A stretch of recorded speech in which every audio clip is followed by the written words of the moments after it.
Well, more now on the Iraq crisis. A video claiming to show British fighters saying they want to join terrorists in Iraq has been posted online. Let's go live to Farnham and talk to Adam Walker of the Ahmadiyya Muslim Youth Association. Thank you for joining us on Sky News this afternoon. Your reaction when you saw the video, first of all, sir? Utter shock, to be honest with you. I couldn't believe that, that there was a message like that from abroad that was trying to call people here to go across there and join their extremist and highly reprehensible battle that they're fighting. Who are they focusing this on? Which groups of people back here in the United Kingdom? I think really they're focusing at a real minority of individuals here in the UK that have somehow been influenced by extremists, by hate preachers, and feel that somehow Islam promotes that they should go across to a foreign country and kill people and injure them, which is patently wrong. How much anxiety does it cause for people like you and your friends and your colleagues who must be concerned about the ramifications, repercussions as a result of this sort of video being out there?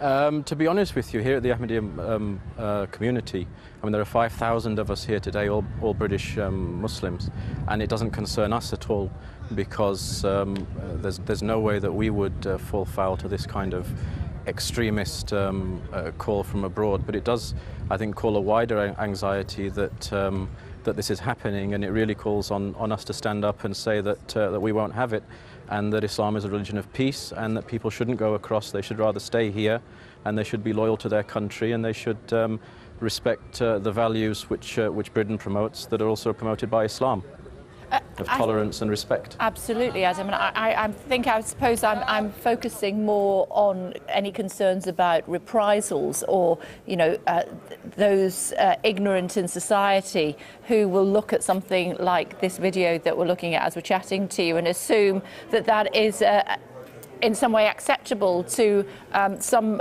members of the Muslim community in the United Kingdom. Yeah, I mean, it must cause anxiety. People will no doubt be feared that a minority of people here, of the non-Muslim community, might become outraged by this, and I would understand why they would become outraged. But obviously, we all have to remain within the limits of the law, and it's important that that people understand that I, as a Muslim, that's a British Muslim, all of us here, 5,000 of us, are not represented by these extremists in Iraq. In fact, we stand for British values, and we would give our all to protect you know, the values of tolerance and respect that we all share. So I would call upon people to look at young people in the UK that are actually representing the UK and are proud to be British Muslims, see no conflict between their religion and British values, and see them as representative of Islam, not a few hundred extremists that are abroad that represent no one except for their own hate. What's life like for a young Muslim in the United Kingdom today? For a young Muslim in the United Kingdom, it's great. We enjoy freedom of religion, we enjoy freedom of speech. We can do as we like within the confines of the law. There are mosques in the UK. It's a very vibrant place, and all of us here from the Ahmadiyya Muslim community thoroughly enjoy being British and thoroughly enjoy the lifestyles that we enjoy here, and many of the rights, I might add, that are denied to us and are denied to many people, not just Muslims but non-Muslims, abroad in countries which promote extremism falsely in the name of Islam, which utterly rejects this. And the Prophet Muhammad himself, his example was the antithesis of these people in Iraq and the antithesis of all extremism. And in the face of, when confronted with aggression, it wasn't his response to react with aggression, it was his response to turn the other cheek, to react with peace, and to simply look in a different direction and try and compel people with a peaceful message. And what about those who have fallen victim to extremism? What would you say to them? Are they lost, or can they come back to the United Kingdom and lead in the future fruitful lives?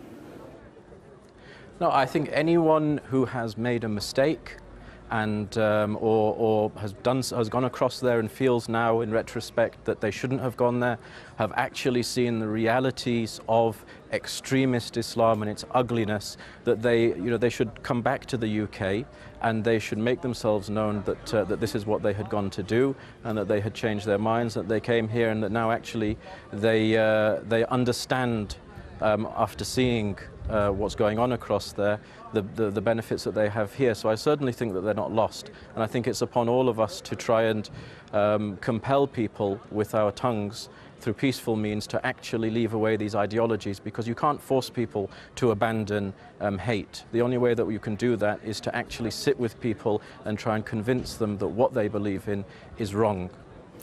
Just tell us very quickly about your event today. Well, I mean, today there's 5,000 of us that are gathering here in Farnham. There are lots of things, academic events and sporting events that are taking place, and each year under the guidance of the worldwide head of the Ahmadiyya Muslim community, Hazrat Mirza Masroor Ahmed, everyone comes here, they enjoy themselves, they're very proud to be British Muslims. They actually recite a pledge which includes within it that they should be willing to sacrifice their wealth and honour to serve this country. And these are the values that we represent, and we believe that that's what Islam represents. We're faith-driven. We believe that there is no conflict between Islam and British values, and that's why we're all here today. And may I add that it's the 42nd year that we've actually come here and done this, so it's by no means something new. But you, young man, have not been going for 42 years, have you? I haven't been. Well, I'm glad that you said that. But no, I haven't been going for 42 years. But for decades, the community has been working with young people, tens of thousands of young people here in the UK, and they are socially engaged people. They are vibrant people. They contribute tremendously to the UK community, and that's what we will continue to be pushing. And if anyone has any extremist views whatsoever, they're welcome to come to us, and we're happy to teach them about tolerance and respect and a pluralistic society that we believe in. Great to talk to you. Thanks for joining us. Enjoy the rest of your day. Thanks for your time. Thank you.